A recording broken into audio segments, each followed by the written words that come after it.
Ayun na nga mga nubwits at mga buhay daga. Itong video na ito para to sa mga tropa nating mahilig mag-jumps, mag-tricks, street style, slope style na discipline. At yung mga nag-BMX dati na gusto mag-upgrade sa mas malaking gulong. So, ito yung frame na pwede sa'yo.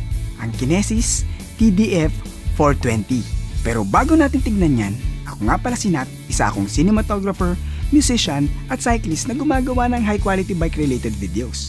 So pag nagustuhan mo aking content, i-consider mo ang mag-subscribe. At iwasan nyo na rin mag-skip ng ads. Kasi pag nag-skip ka ng ads, mamatay! Ang taga ng kapitbahay. At sa inyong bahay, iraratay! Itong Kinesis frame na ito, hindi to sa akin. Sa pinsan ko ito. So new frame day ito para sa kanya. Kala nyo sa akin, no? So salamat nga pala sa aking pinsan na si Jake sa pagpapairam ng kanyang bagong frame. Kakaingit, may bagong bike. Anyway, itong Kinesis TDF 420, dirt jump frame siya na pwede ring 4-cross. Nat, ano ba yung dirt jump at 4-cross na yan?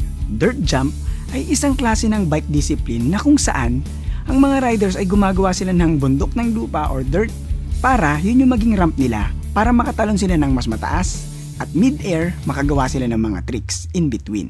Para siyang BMX discipline na gumagamit ng mas malaking bike, which is called a dirt jump bike. Ang 4-cross naman is a mountain bike racing na may 4 bikers na nagre-race sa isang BMX-like track sa kabundukan. Pero ang gamit nila, it's either full SUS or hardtail na 26er na bikes na may few gears, hindi kailangan madami kasi hindi naman sila ahon. More of downhill ito. So parang cross-country elimination at BMX na pinagsama na may pagka-downhill na discipline.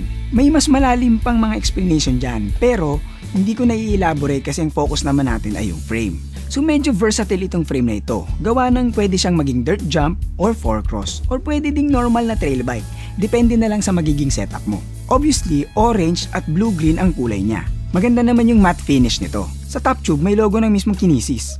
Then, yung model number na TDF 420. 420? Parang iba yun na. 420 talaga yun, no? Then sa far side ng top tube, meron nakasulat na SPF or Super Plastic Forming Technique. Sa down tube, nandun yung urban street style na sulat na Kinesis. Sa tabi nun, may Great Rides Starts Here. Sa head tube, may K na logo.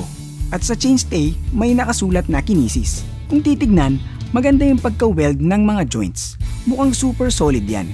Tapos, may mga parts na may mga reinforcement dahil syempre pang dirt jump eh. Medyo matindi ang kailangan nitong tibay, so makakatulong yung mga reinforcement na yan. Sinilip ko din yung loob ng frame. Ang kapal ng ginamit na aluminum, so talagang sure akong matibay ito. Yung chainstay niya, hindi rectang naka-weld. So may part na ito para mas matibay yung connection niya sa front triangle. Internal cabling yung shifter cable. Sa front ng top tube mag-i-start. Sa kabilang side, sa may end, lalabas. Then, papasok sa seat stay, then lalabas sa dulo ng seat stay. Yung mga grommets niyan, kasama naman sa package pag binili mo yung frame. Wala nang provision ito para sa FD or front derailleur. Gawa ng 1x specific itong frame na ito. Syempre, dirt jump at 4-cross ang frame, so hindi na talaga kailangan ng FD. External naman yung sa brake cables na pwede mong gamitan ng clips na kasama din sa package. Pwede ding zip ties dyan. Mas prefer ko yun actually. Gusto ko din talaga na nasa labas ang brake cables para madali ang maintenance. Ang hirap din talaga magpasok ng brake hose lalo na kung hydraulic. Pain in the ass! At least ito isi-zip ties mo na lang. Ox na. Hindi dropper ready ito kasi nga pang dirt jump. Hindi naman nagda-dropper ang mga yan eh. Kadalasan pa nga nakasagad sa baba yung saddle nila para mas may clearance sa pag-jump. 31.6 ang papasok na seat post dito. Kasama na sa package yung seat clamp, so less problema mo na yan. May bottle cage mount sa down tube, so pwede kang maglagay ng Red Horse. Ay, water bottle pala. Pero pwede din talaga Red Horse eh. Teka, bigla ko may naalala. Mag-shoutout muna tayo. Shoutout nga pala kay James Agimatang, Random Obscure Nonsense, Tuna Mindesus, Rapu Rapu Bikers, Daniel Mendoza, Miguel De Villa, Saiden Rose Isturis, Dino Garbida, Andio Llanera, Ralph Singh, Nathaniel Labiano, Nahum Apalen, Dick Dican, Ivan Lloyd Olimba, Tampuhing Pototoy, Luis Christian S. Aldea, Cy Vince Arreglo, Robert Relativo, John Christian Batalla, Tyrell Ulep, Hi, I'm me, Angelo Embestro, Elmers Reyes, Boyo Bike ng Kainta, John Christian Suase, Mang Jose, Frederick Narag, Jer Kerry Ceballo, Atin Gaming, Ayala Museum Bikers, Jose Marie Gonzalez the First, Jose Marie Gonzalez the Second, malamang yung anak niya to. Sa mga na-shoutout, share nyo naman yung video. Sa mga gusto ma-shoutout, lagay nyo lang #shoutout. Kung hindi yan yung ilalagay nyo, hindi kayo masya-shoutout. So balik tayo sa frame. Threaded ang bottom bracket. Ayos yan, hindi na pahirapan ang paghanap ng BB. Ito na naman tayo sa BB eh. Actually, matagal ko na nakita yung pwedeng maging BB. Kaso, hindi kami pwede.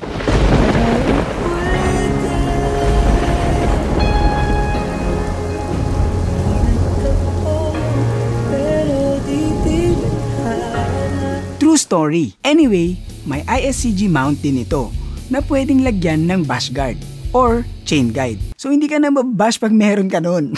Corny, yung headset tapered na 42 top at 52 bottom. Pero hindi mo na poproblemahin yung headset niyan. Gawa ng kasama na sa package yung headset, yung mga cartridge bearings at kung ano-ano pa. May kasama pang star nut yan. Kaya, drop out ito through axle. So super solid yan. Kaya kang ipaglaban yan. Kasama na rin sa package yung axle.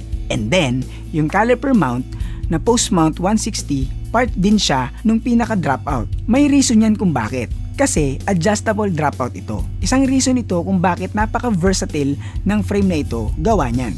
May 3 bolts yan para malak mo into place yung pinaka dropout sa desired length mo. So secure yan. On paper, pwede mo lagyan yan ng 26 at 27.5 na tires. Pero sinubukan kong isagad sa pinakamalayong setting yung dropout na feeling ko pwede pang mag 29 nito na tires.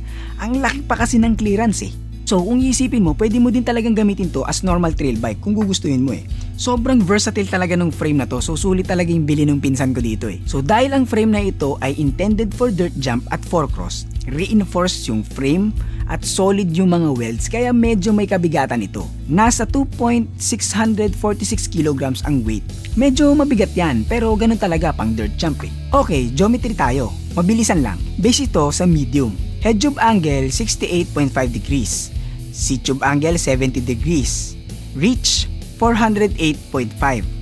Stack 616. And konting measurements. Seat tube length 345. Head tube length 120 mm. Chainstay length 400. Nung binili ito ng pinsan ko, nakakahumaling din na mag-dirt jump eh kasi maganda yung frame at sobrang versatile. So kung mag-dirt jump ka, pwede mo i-consider tong frame na ito. Yung presyo, lalagay ko na lang yung link sa description kasi malamang pabago-bago yung mga price niyan. So link na lang para mas sure. So papaalala ko lang, meron pala tayong FB at Instagram. Follow nyo ako dyan. Lalagay ko na rin yung Strava link ko sa baba. Sa mga hindi pa nakasubscribe, ano pang inaantay mo? Mag-subscribe ka na para sa mga susunod na videos, kaya nito. So ako nga pala si Nat na nagpapaalalang manatiling bike no babambuhay para tuloy-tuloy lang ang pasok ng kaalaman. Hanggang sa muli. Di na talaga matatapos yung mga BB jokes na yan, no? Kailan kaya ako magkaka-BB? BB!